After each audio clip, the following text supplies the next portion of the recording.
are not just going to be waiting for legislation in order to make sure that we're providing Americans the kind of help that they need. I've got a pen and I've got a phone, and I can use that pen to sign executive orders and take executive actions and administrative actions that move the ball forward. All right, folks, welcome to Give Me Five. That was the president in January. Just to set the scene, Jonathan Karl of ABC News at the president's press conference yesterday asked him this.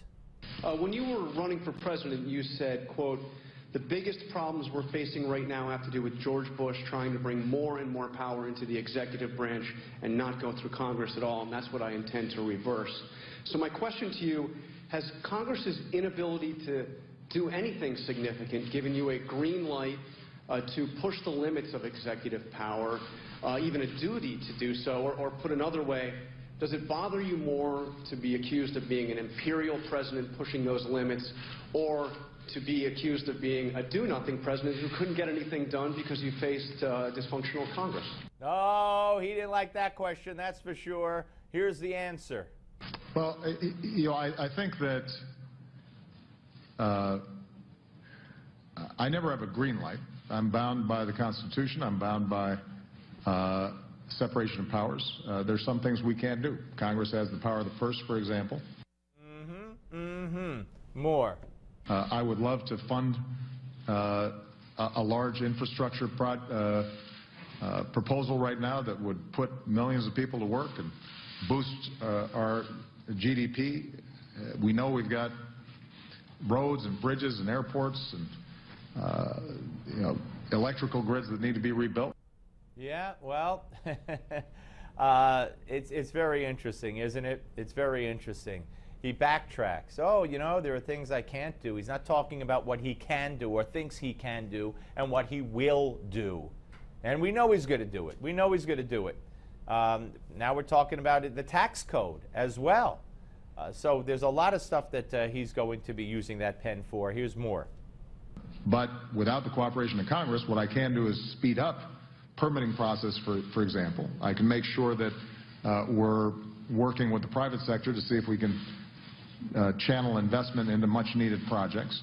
But ultimately, Congress has to pass a budget and authorize spending. So I don't have a green light.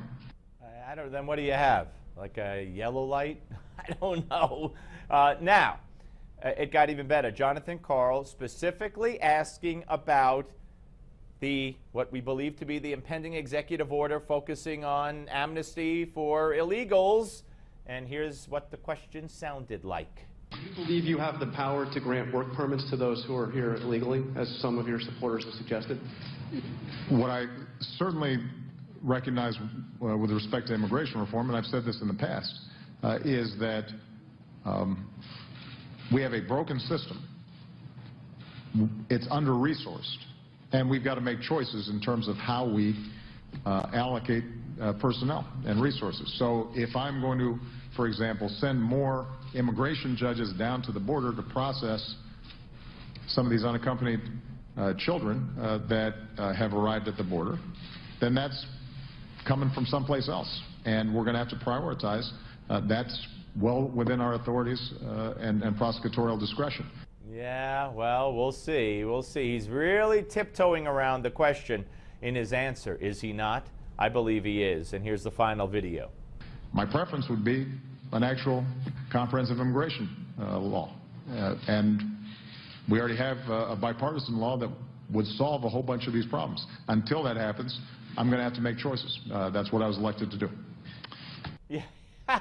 You were not elected to circumvent the Congress. You were not elected to say, well, if Congress, who represents the people, don't want the law, can't agree on the law, I will dictate what the law will be. That is not the role of the president. That is not the role of Barack Obama. And that's not what you were elected to do. Look at the polls, Mr. President. Look at the polls. Your 40% or 39% approval rating, the dissatisfaction with every policy you have, you were not elected to do what you were about to do. On the Steve Malzberg Show on Newsmax TV, stay tuned for your Newsmax Now update.